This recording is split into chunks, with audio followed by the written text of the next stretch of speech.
Je m'appelle Camille. J'ai 16 ans. Et la nuit où ma vie a volé en éclats a commencé par une seule phrase. Ma mère m'a mise à la porte à 16 ans. Tu reviendras nous supplier dans un mois. Mon père m'a claqué la porte au nez. Je suis parti. Je ne me suis jamais retourné. Mais 11 ans plus tard, mon téléphone s'est allumé. 99 appels manqués. Il me suppliait de décrocher. À l'époque, je n'étais qu'une gamine avec de la peinture sur les doigts et un espoir stupide dans la poitrine. Je venais d'être accepté dans une prestigieuse école d'art à l'autre bout de la ville, le genre d'endroit que les gens comme moi ne voient que sur les brochures. Je suis rentré à la maison en serrant la lettre comme une bouée de sauvetage, pensant que mes parents allaient enfin me voir. Au lieu de cela, ma mère a lu les mots École des Beaux-Arts et a ri sans aucune once d'humour. Tu penses qu'étaler des couleurs sur une toile est un avenir? Absolument pas. Elle a déchiqueté l'enveloppe juste devant moi. De petits flocons blancs pleuvaient sur le sol alors que mon estomac se transformait en glace. Mon père ne s'est même pas assis. Il s'est approché, pointant un doigt sur le portfolio que j'avais passé des années à constituer. Soit tu t'inscris en médecine comme nous l'avions prévu, soit tu te débrouilles toute seule. Pas de maison, pas d'argent, pas de famille. Choisis. Mes joues brûlaient. Mes mains tremblaient si fort que j'ai dû serrer les poings pour qu'ils ne le voient pas, alors je me débrouille toute seule, me suis-je entendu dire, même si chaque instinct de survie me criait de reculer. Ses yeux sont devenus froids comme la mort. Bien. Fais tes valises. Tu reviendras nous supplier dans un mois. Il a ouvert la porte d'entrée si violemment que le cadre a tremblé, puis l'a claqué derrière moi alors que je sortais avec un vieux sac à dos et un carnet de croquis pressé contre ma poitrine. J'ai marché dans cette rue sombre, sentant mon enfance se briser derrière moi comme un câble coupé. J'ai juré que je préférerais mourir de faim plutôt que de ramper jusqu'à eux. Je ne savais pas qu'un jour, les supplications viendraient d'eux. Avant de vous dire ce qu'il a dit et ce qui s'est passé après mon départ, dites-moi quelle heure est-il pour vous en ce moment et d'où vous regardez? Je suis curieuse de voir jusqu'où cette histoire va voyager. Je suis Camille, 16 ans, debout sur un trottoir fissuré avec un sac à dos et un portfolio. Et la seule chose que je possède qui ressemble à un avenir est une lettre d'acceptation pliée que mes parents ont essayé de détruire. Cette nuit-là, je me suis écroulé sur le canapé d'une amie, mais mon esprit n'était pas avec les couvertures ou l'oreiller emprunté. Il était à l'intérieur d'une peinture que je n'avais même pas encore créée. Dans ma tête, je voyais une fille tendant la main vers une porte tandis que deux figures sans visage la dominaient par derrière, leurs mains tachées par les cendres de toile brûlée. Cette image ne voulait pas me laisser tranquille. Quand j'ai finalement mis les pieds sur le campus une semaine plus tard, privé de sommeil, terrifié et techniquement sans abri, j'ai ressenti quelque chose d'étrange. Pas de la sécurité, mais une possibilité. L'atelier sentait l'acrylique et la térébenthine, et pour la première fois de ma vie, personne ne m'a dit que l'art était du gâchis. J'ai rassemblé mes économies, payé le premier mois d'une minuscule chambre partagée près de l'école et pris des quarts de travail dans une brasserie miteuse ouverte tard la nuit. Le jour, je peignais jusqu'à ce que mes doigts soient perclus de crampes. La nuit, je frottais les tables et faisais semblant que mes pieds ne me tuaient pas. L'épuisement était brutal, mais cela semblait toujours mieux que d'étouffer dans cette maison. La première véritable chaleur humaine que j'ai ressentie est venue d'un camarade de classe de mon cours de base. Un garçon nommé Mathéo, avec des boucles sauvages et de la peinture en permanence sous les ongles. Il a regardé mon premier devoir, un croquis grossier au fusain de ce couple de parents sans visage, et a sifflé doucement. Il y a de la colère là-dedans, a-t-il dit. De la vraie colère. Ne perds pas ça. Je ne m'en rendais pas compte alors, mais ce commentaire allait devenir la graine de quelque chose de plus sombre. L'art de la vengeance. Cette semaine-là, je me suis réveillé d'un cauchemar trempé de sueur. Dans le rêve, ma mère avait pris chaque toile que j'avais peinte et les avait jetées une par une dans une cheminée, souriant pendant que les couleurs se recroquevillaient et noircissaient. Je me suis redressé brusquement, j'ai attrapé mon carnet de croquis et j'ai commencé à dessiner la scène exactement comme je l'avais vue, mes mains tendant vers les flammes, son visage déformé par la satisfaction. Le lendemain, j'ai transformé ce croquis en peinture. Chaque coup de pinceau ressemblait à un cri que je n'avais jamais été autorisé à laisser sortir. Cette œuvre, mi-confession, mi-accusation, a attiré l'attention. Les professeurs s'attardaient devant elle. Les étudiants chuchotaient, c'est brut. L'un d'eux a dit, qui t'a fait du mal? J'ai juste souri faiblement et j'ai continué à peindre. Je n'étais pas prête à répondre à cela à voix haute. L'argent était toujours un problème constant. Mes parents m'avaient complètement coupé les vivres. Pas d'appel, pas de message, rien qu'un blocage silencieux. Lorsque les frais de scolarité pour le trimestre suivant sont arrivés à échéance, je me suis tenu dans le bureau de l'aide financière, tremblante, pour découvrir que ma demande de bourse avait été mystérieusement retirée du portail en ligne. Je n'avais rien retiré du tout. J'ai changé mon mot de passe et j'ai fixé l'écran avec incrédulité. Plus tard, j'ai appris par un employé compatissant que quelqu'un avait appelé en se faisant passer pour moi et avait corrigé mes plans, disant que j'avais décidé de ne pas poursuivre l'art après tout. Il n'y avait que 2 personnes qui pouvaient en bénéficier. Ma mâchoire s'est serrée si fort que cela m'a fait mal. S'il pensait que saboter mon avenir à distance me ferait ramper jusqu'à la maison, il ne me connaissait pas du tout. J'ai pris plus de quarts de travail. J'ai vendu des croquis dans la rue. J'ai peint jusqu'à ce que ma vue se brouille. À 3 heures du matin, quand la solitude s'insinuait et que la chambre semblait trop calme, une question continuait de tourner dans mon esprit comme un vautour.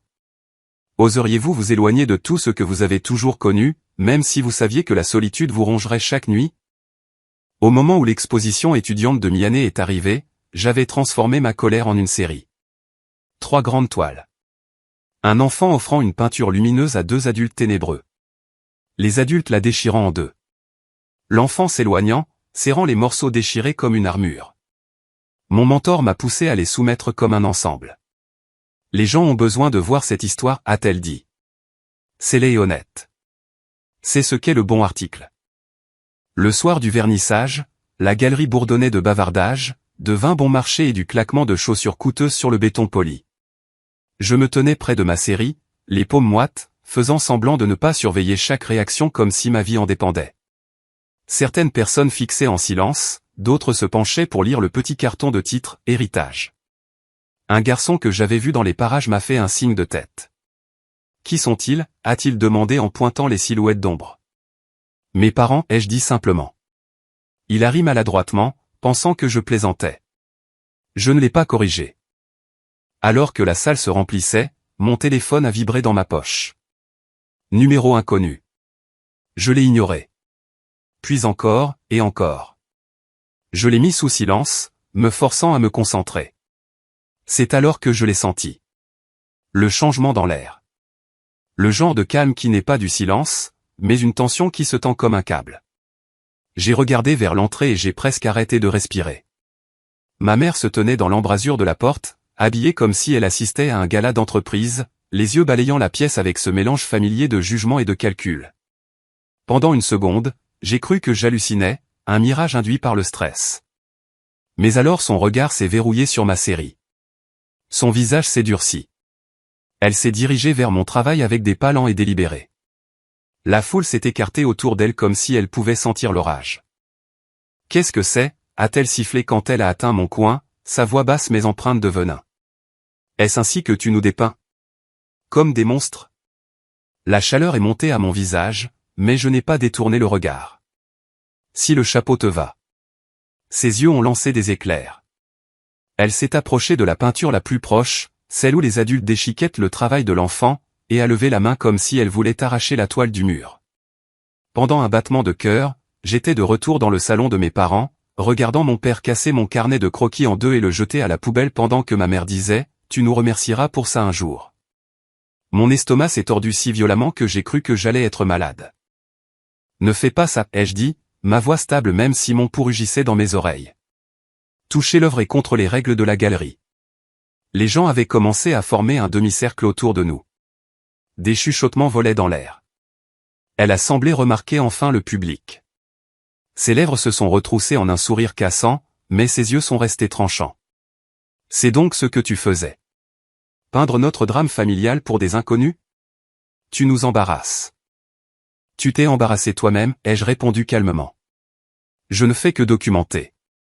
Avant qu'elle ne puisse répondre, Mathéo est apparu à mes côtés comme s'il avait été invoqué par l'attention. Pardon, dit-il poliment mais fermement, en regardant ma mère. Vous pouvez ne pas être d'accord autant que vous voulez, mais vous n'avez pas le droit de menacer l'art. Son travail est l'une des pièces les plus fortes de cette galerie. Les gens à proximité ont hoché la tête. Quelqu'un a murmuré, elle est incroyable, juste assez fort pour que ma mère entende. Les joues de ma mère ont rougi d'un rouge lait. Elle a redressé sa posture, essayant de reprendre le contrôle. Eh bien, profite de ton petit spectacle, a-t-elle ricané. Nous verrons où cet art te mènera quand tu seras fauché et seul. Elle a tourné les talons et est sortie en marchant, ses talons martelant le sol. La porte s'est refermée derrière elle avec un bruit sourd qui ressemblait beaucoup trop à la nuit où mon père me l'avait claqué au nez. Après son départ, quelque chose d'inattendu s'est produit. Une petite foule a gravité vers ma série, chuchotant à propos de la confrontation dont il venait d'être témoin. Un blogueur local a demandé s'il pouvait présenter les peintures et l'histoire derrière elles. Des invitations pour des expositions plus petites ont suivi. L'humiliation qu'elle avait essayé de jeter sur moi comme un filet avait glissé, atterrissant directement sur elle à la place. J'ai regardé l'embrasure vide de la porte et j'ai senti quelque chose se tordre en moi. Pas de la tristesse, pas de la peur, mais une résolution froide et tranchante. Si mes parents insistaient pour transformer ma vie en champ de bataille, je m'assurerais que chaque blessure laisse une marque qu'ils ne pourraient pas effacer de leur réputation. Lorsque les applaudissements pour les prix de la soirée ont commencé quelques minutes plus tard et que j'ai entendu mon nom appelé pour la série la plus percutante, une question a résonné dans mon esprit plus fort que les claquements de mains. Quand les gens qui sont censés vous aimer vous tournent le dos, choisiriez-vous de leur pardonner ou de laisser votre succès les entailler en retour? Après l'exposition, la vie n'est pas devenue magiquement plus facile. Le petit prix en argent couvrait à peine un mois de loyer, et la rage de mes parents a escaladé de toutes les manières qui ne laissaient pas de bleu, mais laissaient des cicatrices. D'abord sont venus les emails, de longs paragraphes furieux sur la façon dont je salissais le nom de la famille et utilisais mon traumatisme comme une astuce marketing bon marché. Je les ai bloqués. Puis sont venus les appels de proches répétant la version de l'histoire de mes parents, que je m'étais enfui, que j'étais malade, que j'étais manipulé par de mauvaises influences. Une tante a même envoyé un message vocal disant que mon art était démoniaque. J'ai ri pour ne pas pleurer. Le coup le plus dur est survenu quelques mois plus tard. Je revenais de mon quart de nuit à la brasserie quand une voiture de police a roulé lentement à côté de moi. Ma gorge s'est serrée. L'agent est sorti et a demandé mon nom, puis a dit qu'ils avaient reçu un signalement d'une mineure disparue que l'on croyait en danger. Cette mineure, c'était moi. Cette inquiétude, c'était mes parents essayant de me traîner à la maison menottée comme si j'étais leur propriété. Au commissariat, après ce qui a semblé être des heures de questions, un officier a finalement fait glisser un papier sur la table pour que je le signe, reconnaissant que j'étais en sécurité, inscrite à l'école, que je travaillais et que je n'étais sous aucune menace. Légalement, il ne pouvait pas me forcer à rentrer. Le dossier serait clos. L'officier m'a lancé un regard compatissant alors que je signais.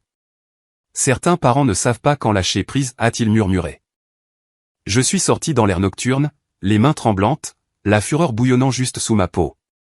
Ils avaient essayé de me peindre comme impuissante, instable, incapable. Très bien, ai-je pensé. Alors je vais vous peindre exactement comme vous êtes. Cette nuit-là, j'ai ouvert mon journal, un carnet abîmé rempli de croquis inachevés et de gribouillages colériques, et j'ai commencé à écrire comme une confession à mon futur moi. J'ai décrit chaque manipulation, chaque menace, chaque croquis brûlé et chaque toile déchiquetée. J'ai collé de vieilles photos, mon père jetant mes fournitures d'art, ma mère déchirant un dessin qu'elle avait trouvé sous mon oreiller. Je ne savais pas pourquoi, mais il me semblait important de tout documenter, comme des preuves. Un mois plus tard, un flyer est apparu sur le tableau d'affichage de l'école, un concours régional sur le thème Vérité et conséquences, parrainé par une galerie majeure. Le gagnant recevrait une subvention importante et une chance de montrer son travail à des collectionneurs sérieux. La phrase Vérité et conséquences bourdonnait dans mon esprit. Je savais exactement quelle vérité je voulais mettre sur un mur. J'ai conçu une pièce qui me terrifiait moi-même, un portrait de famille imposant et déformé. Les visages des parents étaient photoréalistes, reconnaissables pour quiconque les connaissait, mais fissurés au milieu comme de la porcelaine brisée. Derrière eux, au lieu d'une maison, se dressait un tribunal, un hôpital et une maison avec des panneaux de saisie.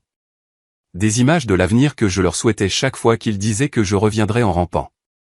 L'enfant dans la peinture, moi, tournait le dos au cadre entièrement, marchant vers une toile blanche qui brillait comme une porte de sortie. J'ai peint jusqu'à ce que mes doigts me fassent mal et que ma vision se brouille. Pendant les pauses, je relisais mes entrées de journal, laissant les souvenirs piquer pour pouvoir traîner cette douleur sur la toile. Un soir, mon téléphone s'est allumé avec le nom de ma mère. Contre mon meilleur jugement, j'ai répondu. « Nous avons entendu dire que tu as fait une scène avec la police », a-t-elle commencé sans salutation. Sais-tu à quoi cela nous fait ressembler? Les gens pensent que nous ne nous soucions pas de notre propre fille. J'ai ri amèrement. Tu te soucies beaucoup de ton apparence, pas tellement de moi.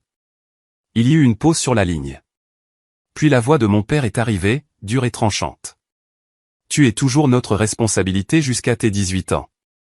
Rentre à la maison et nous arrangerons ça. Laisse tomber ces bêtises artistiques. Inscris-toi à de vrais cours et nous ferons semblant que cette phase n'a jamais existé. Quelque chose en moi s'est cassé net comme une corde coupée avec un couteau. Non, ai-je dit calmement. Vous m'avez appris que les choix ont des conséquences. Maintenant, c'est votre tour. J'ai raccroché avant qu'il ne puisse répondre. Mes mains tremblaient, mais pas de peur. De l'adrénaline et de la clarté féroce de quelqu'un qui s'est enfin choisi lui-même. En regardant la peinture inachevée, je savais qu'il n'y avait pas de retour en arrière. Je participerai au concours. Je dirai la vérité sur la toile, même si cela brisait ce qu'il restait de notre relation. Alors que je superposais plus de peinture, une autre question s'est élevée dans ma poitrine, lourde et tranchante. Si les mêmes personnes qui vous ont poussé au bord du gouffre demandaient soudainement pardon, le leur donneriez-vous ou les laisseriez-vous vivre avec les retombées qu'ils ont créées? Les semaines précédant le concours régional se sont fondues dans un flou de peinture, de café et de sommeil manqué. Chaque coup sur la toile donnait l'impression que je gravais mon histoire dans la pierre. Les professeurs s'arrêtaient près de mon chevalet et s'attardaient. L'un d'eux, un critique notoirement sévère, a fixé le portrait de famille pendant un long moment avant de dire « c'est inconfortable à regarder ». Cela signifie que c'est important. Ces mots se sont logés dans ma poitrine comme une étrange sorte de réconfort. Puis est arrivé le message qui a fait tomber mon estomac. Ma mère voulait me rencontrer pour parler du désastre que tu es sur le point de causer. Contre mon meilleur jugement, j'ai accepté. Pas parce que je voulais leur approbation, mais parce qu'une partie de moi voulait voir la peur dans ses yeux. Nous nous sommes rencontrés dans un café calme loin du campus. Lorsqu'elle est entrée, j'ai remarqué les différences immédiatement. Les rides autour de sa bouche s'étaient creusées. Il y avait une tension dans ses épaules que je n'avais jamais vue auparavant. Ses cheveux, autrefois parfaitement coiffés, étaient tirés en un chignon hâtif. Pendant une seconde, je ne l'ai presque pas reconnue. Camille, a-t-elle dit en s'asseyant en face de moi. Pas de câlin, pas de sourire, juste mon nom.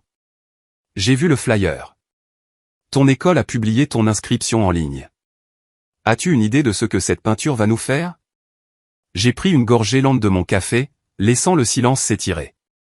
Tu veux dire ce que cela fera à votre réputation, ai-je corrigé. Ma vie a déjà fini d'être contrôlée par vous. Sa mâchoire s'est serrée. Tu nous fais passer pour des monstres. Les gens à l'église, au travail. Elle s'est arrêtée, détournant le regard. Ce lapsus m'en a dit plus qu'elle ne le voulait. Je me suis penché en avant. Que s'est-il passé au travail? Ses yeux sont revenus vers les miens, la colère et quelque chose comme la panique y scintillant. Rien dont tu aies besoin de t'inquiéter. Ce qui signifiait que tout avait mal tourné. Plus tard, par l'intermédiaire d'une cousine qui m'envoyait encore secrètement des SMS, j'ai appris l'histoire. Ma mère s'était vantée pendant des années de sa fille parfaite qui se dirigeait vers l'école de médecine. Lorsque la vérité a éclaté que j'avais été mise à la porte et coupée des vivres pour avoir choisi l'art, les chuchotements ont commencé. Un collègue dont l'enfant allait à mon école d'art avait vu la série Héritage en ligne et avait reconnu le visage de ma mère dans les ombres. Le mot s'est répandu. Des plaintes ont été déposées concernant son comportement non professionnel lorsqu'elle déblatérait sur les enfants ingrats au travail. Elle a été discrètement rétrogradée. Son image parfaite s'était fissurée. Assise en face d'elle maintenant, regardant le tremblement de sa main alors qu'elle levait sa tasse, j'ai senti une sombre satisfaction s'enrouler dans ma poitrine. Conséquence. Ils pensent que je suis une mauvaise mère, a-t-elle dit, la voix basse. Ils ne comprennent pas les sacrifices que j'ai faits.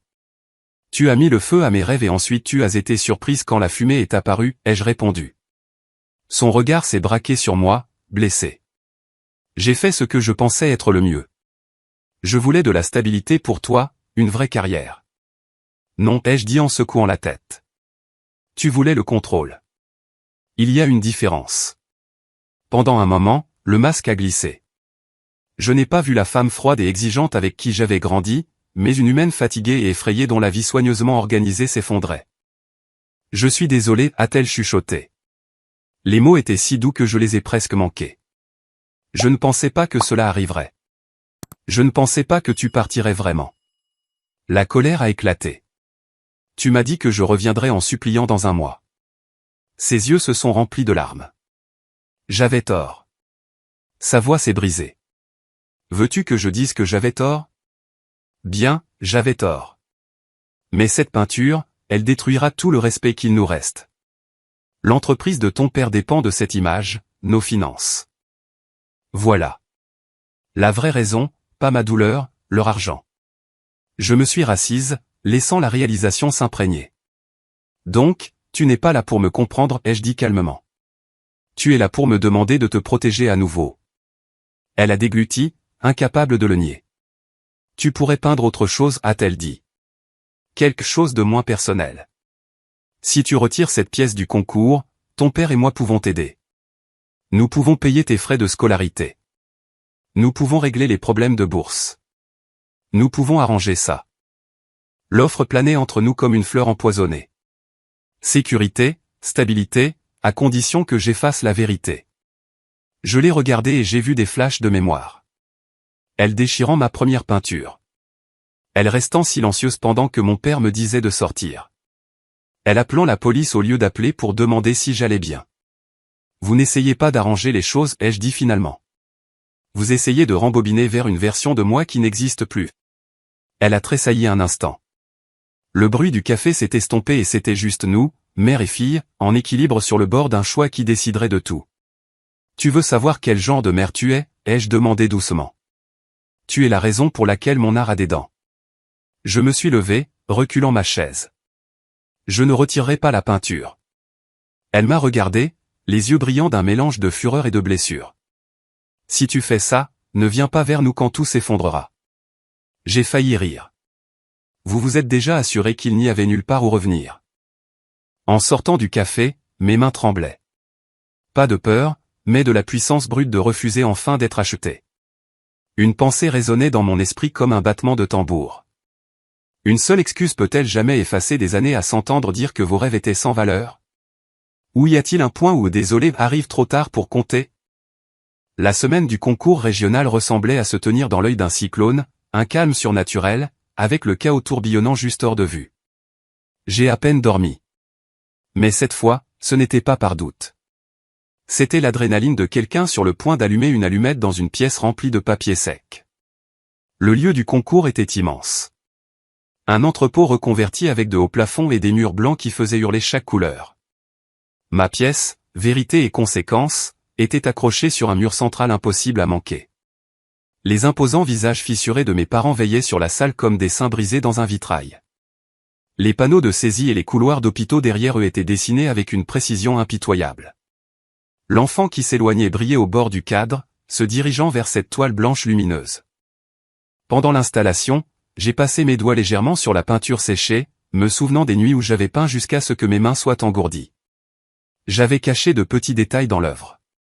Des références subtiles que seules les personnes qui connaissaient notre famille remarqueraient. La montre de mon père, le collier préféré de ma mère, la plaque gravée de son entreprise autrefois prospère, maintenant brisée et à moitié enterrée en arrière-plan. Ce n'était pas juste de l'art. C'était un témoignage. Le matin de l'ouverture, ma boîte de réception a sonné avec un email de mon père, un bloc de texte froid menaçant de poursuites judiciaires si je continuais à diffamer cette famille. Je l'ai transféré à mon professeur qui l'a transféré aux organisateurs du concours. Une réponse succincte est revenue. L'expression artistique est protégée. Nous soutenons nos artistes. Pour la première fois de ma vie, des adultes avec du pouvoir se tenaient à mes côtés au lieu d'être contre moi. Lorsque les portes se sont finalement ouvertes au public, la salle a été inondée de monde. Critiques, nouvelles locales, collectionneurs, étudiants. J'ai gardé mes distances au début, regardant depuis un coin alors qu'ils s'approchaient de ma pièce. Les visages changeaient. Curiosité, malaise, fascination. Quelqu'un a murmuré, c'est brutal. L'air presque impressionné. J'ai vu une femme prendre une photo, puis une autre de l'étiquette en dessous. Camille Dubois, 16 ans. Mon âge est devenu une partie du choc. Puis je les ai vus. Mes parents sont entrés ensemble, habillés comme s'ils allaient à un gala au lieu d'un procès dont ils ignoraient faire partie. La mâchoire de mon père était déjà serrée, les épaules raides. Les yeux de ma mère parcouraient nerveusement la pièce jusqu'à ce qu'ils atterrissent sur la peinture. J'ai observé le moment exact où la reconnaissance les a frappés. Leurs pas ont vacillé. Le visage de mon père est passé de la confusion à la fureur en quelques secondes. La main de ma mère a volé à sa bouche. Ils se tenaient là, figés devant un reflet plus grand que nature de leur pire version d'eux-mêmes. Quelques personnes à proximité ont réalisé qui ils étaient. Les chuchotements ont commencé, vifs et rapides. Un homme que j'ai reconnu comme étant un journaliste local a haussé les sourcils, regardant entre la toile et mes parents comme s'ils venaient de tomber sur l'histoire de l'année. Mon père s'est retourné, cherchant dans la foule, et m'a trouvé, nos yeux se sont verrouillés. Pendant un battement de cœur, la salle a disparu. Enlève ça, a-t-il sifflé quand il m'a atteinte, sa voix basse mais tremblante. Maintenant. J'ai soutenu son regard fixement. Non. Son visage est devenu rouge. C'est de la diffamation. C'est une peinture, ai-je dit calmement. Mais si tu veux parler des événements réels qui se cachent derrière, j'ai un journal rempli de dates, de détails et de témoins. Nous pouvons porter cela devant le tribunal si tu le souhaites. Vérité et conséquence, tu te souviens. Sa bouche s'est ouverte, puis fermée. Pour une fois, il n'avait pas de réplique immédiate. Ma mère planait derrière lui, les yeux vitreux avec quelque chose comme de la panique. Camille, s'il te plaît, a-t-elle chuchoté. Nous sommes déjà. Les choses vont mal. L'entreprise est en difficulté. Les gens ont cessé de faire confiance à ton père après ces rumeurs au travail, après l'affaire de la police, après que ta petite série ait circulé en ligne. Cela va nous ruiner. Les mots m'ont frappé, mais pas de la manière dont elle l'entendait. Toutes ces années où il m'avait dit que j'échouerais sans eux, que je n'étais rien toute seule, et maintenant mon art avait le pouvoir de les ruiner. Je me sentais à la fois puissante et étrangement triste. Vous vous êtes fait ça à vous-même, ai-je dit doucement. J'ai juste peint ce qui s'est passé. Les juges ont appelé tout le monde à l'attention pour les récompenses. Mon cœur martelait contre mes côtes alors qu'ils énuméraient les mentions honorables. Puis la 3e place, la 2e. Lorsqu'ils ont annoncé le gagnant du Grand Prix, j'ai entendu mon nom. Pendant une seconde, j'ai cru avoir mal entendu. Puis les applaudissements se sont abattus sur moi et la pièce a semblé basculer. J'ai marché vers l'avant, les jambes instables, la vision en tunnel alors que j'acceptais le certificat et l'enveloppe avec le chèque de la bourse à l'intérieur. Les flashs crépitaient. Quelqu'un m'a demandé de dire quelques mots. Je suis monté au micro, les doigts agrippant le bord du podium. Mes parents se tenaient au fond de la salle, petits et tendus sous leur propre visage fissuré. Cette pièce parle de ce qui arrive, ai-je dit, la voix stable, quand les gens qui sont censés vous protéger deviennent ceux qui vous brisent à la place. Quand ils se soucient plus de leur image que de votre bonheur. Parfois, la seule façon de survivre est de dire la vérité si fort qu'elle noie leurs mensonges. Un silence est tombé. J'ai pris une respiration. À tous ceux à qui l'on a dit que leur rêve était une phase, ou une déception, ou un gaspillage de potentiel, ceci est pour vous. Les applaudissements cette fois semblaient différents. Pas seulement polis, mais tonitruants, comme si quelque chose à l'intérieur de la salle avait changé. Je suis descendu et pour la première fois, je n'ai pas cherché la réaction de mes parents. Je n'en avais pas besoin. Ce jour-là, un segment des nouvelles locales a diffusé une histoire sur l'artiste adolescente dont les parents ont essayé de faire taire la vérité. Les clients ont discrètement cessé d'appeler mon père. Ma mère s'est retirée encore plus au travail. Leur monde a commencé à s'effondrer. Petit à petit. Sous le poids des conséquences qu'ils avaient tant essayé d'éviter. Alors que je rangeais mes fournitures ce soir-là, épuisé mais étrangement calme, une question persistait dans mon esprit, visant non seulement moi, mais quiconque écoutait. Lorsque le succès vous trouve enfin après des années à avoir été écrasé, l'utiliserez-vous pour vous guérir ou pour vous assurer que ceux qui vous ont blessé ressentent chaque once de la douleur qu'ils ont causée? 11 ans plus tard, j'avais 27 ans et mon téléphone s'est allumé sur ma table d'atelier. 99 appels manqués du même numéro. Le numéro que j'avais mis en sourdine, puis bloqué, puis débloqué, pour pouvoir le voir et choisir de ne pas répondre. La ligne fixe de mes parents. Les mots de cette nuit-là, quand j'avais 16 ans, résonnaient dans ma tête comme un enregistrement que je ne pouvais pas effacer. Tu reviendras nous supplier dans un mois. J'ai levé les yeux vers le mur devant moi où une peinture beaucoup plus récente était accrochée. Elle faisait partie d'une série qui avait fait le tour de 3 pays, dont on avait parlé dans des magazines et qui était étudié dans des cours d'art. Celle-ci montrait un téléphone explosant de lumière. 99 appels manqués brillants à travers l'écran. Dans le reflet sur la surface vitrée, on pouvait juste distinguer une paire de visages plus âgés et désespérés, flous mais inimitables.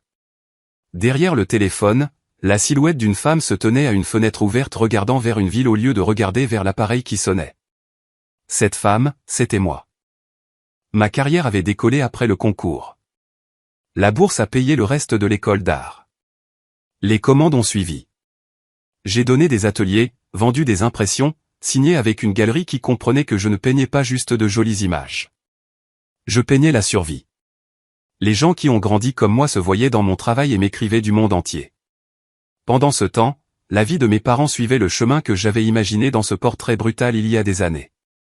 Les chuchotements sont devenus publics. Les clients ont abandonné l'entreprise de mon père après que l'article sur la fille disparue et l'artiste réduite au silence soit devenu viral. Un mauvais investissement les a fait basculer. La maison où j'avais grandi a été vendue pour couvrir les dettes.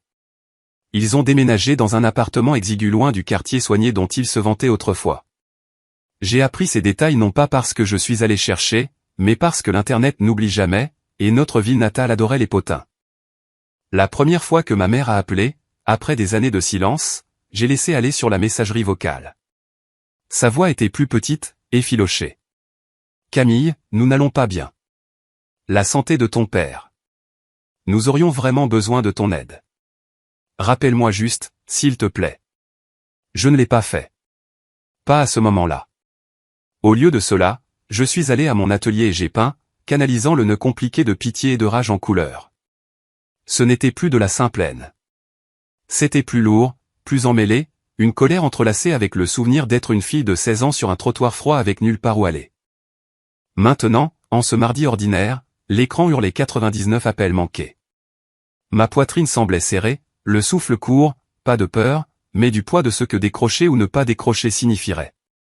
J'ai laissé sonner une fois de plus. Puis finalement, pour la première fois depuis des années, j'ai répondu. Le silence a crépité sur la ligne pendant 2 secondes.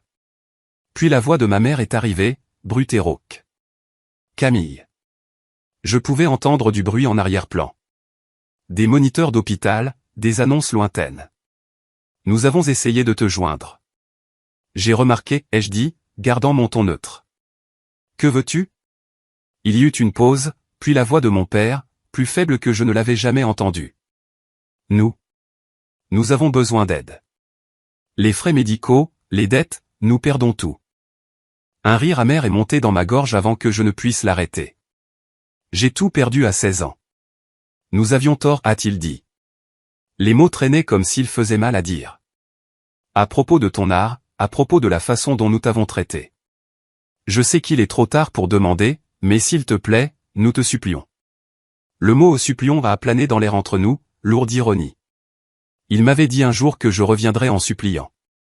Maintenant, c'était eux qui étaient à genoux, même si je ne pouvais pas le voir. Pendant quelques secondes, je n'ai pas parlé. Mon esprit a rejoué des images. La porte claquant à mon visage, le commissariat de police, les toiles déchiquetées, les larmes de ma mère dans le café, la façon dont ils avaient essayé d'acheter mon silence. Puis d'autres images. Ma première exposition solo. Le message d'un fan qui disait que mon travail lui avait donné le courage de quitter un foyer abusif. Le gamin qui s'est présenté à ma séance de dédicace avec des mains tachées de peinture et a dit « Mes parents détestent mon art aussi.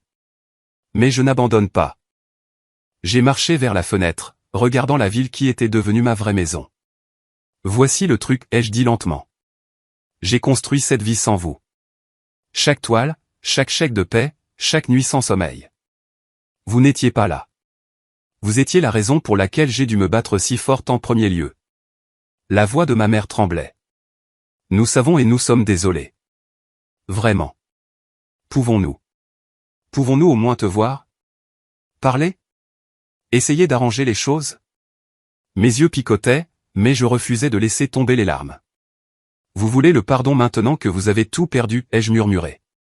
Auriez-vous appelé si vous étiez toujours dans cette grande maison avec votre réputation parfaite et votre mensonge parfait? Le silence m'a répondu plus fort que les mots. Je connaissais déjà la vérité. J'aurais pu raccrocher. Les laisser se noyer dans les conséquences qu'ils avaient déversées sur moi en premier. Une partie de moi le voulait. Cette partie se souvenait de chaque phrase cruelle mot pour mot. Une autre partie, plus petite mais insistante, chuchotait que porter cette haine pour toujours m'enchaînerait à eux tout aussi étroitement que l'obéissance l'avait fait. J'ai pris une profonde inspiration. Je ne suis pas votre filet de sécurité, ai-je dit.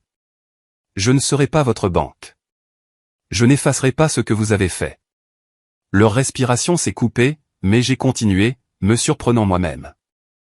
Je ne serai pas non plus la personne qui vous regarde mourir par principe. Je demanderai à mon avocat de contacter l'hôpital pour un plan de paiement. Cela passera par une fondation, pas à mon nom. Vous n'aurez pas mon pardon juste parce que vous avez peur.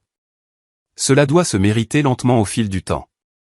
Et vous ne l'aurez peut-être jamais complètement, mais vous ne serez pas non plus sans abri à cause de moi. Mon père a commencé à parler, mais je l'ai coupé. Ce n'est pas une réconciliation. C'est moi choisissant de ne pas devenir aussi cruel que vous l'étiez. C'est tout. Il y eut un sanglot irrégulier à l'autre bout de la ligne. Ma mère, je pense. Merci, a-t-elle chuchoté. Merci, Camille. J'ai mis fin à l'appel avant qu'il ne puisse dire autre chose. Mes mains tremblaient alors que je posais le téléphone, mais il y avait une étrange légèreté dans ma poitrine, comme si une fenêtre avait été entr'ouverte dans une pièce qui avait été scellée trop longtemps. J'ai marché vers la peinture du téléphone lumineux et de la femme près de la fenêtre et j'ai pris un pinceau. Dans le reflet sur l'écran en verre, j'ai ajouté un minuscule nouveau détail. Le faible contour d'une porte au loin, pas complètement ouverte, pas complètement fermée, une possibilité, pas une promesse. Parce que c'était la vérité. Je n'étais pas revenu supplier dans un mois. Au lieu de cela, 11 ans plus tard, il me suppliait de décrocher, et je l'ai fait, mais à mes conditions. Alors, maintenant je vais vous poser la question qui me hante depuis cette première nuit. Si les gens qui vous ont jeté dehors, qui vous ont regardé vous briser et ont appelé cela de la discipline, se présentaient des années plus tard avec les mains vidées des yeux désespérés, ouvririez-vous la porte, ou les laisseriez-vous debout dehors et sentir le froid dans lequel ils vous ont autrefois poussé? Cette nouvelle version retravaille votre script original en 7 parties en un arc plus sombre, centré sur la vengeance.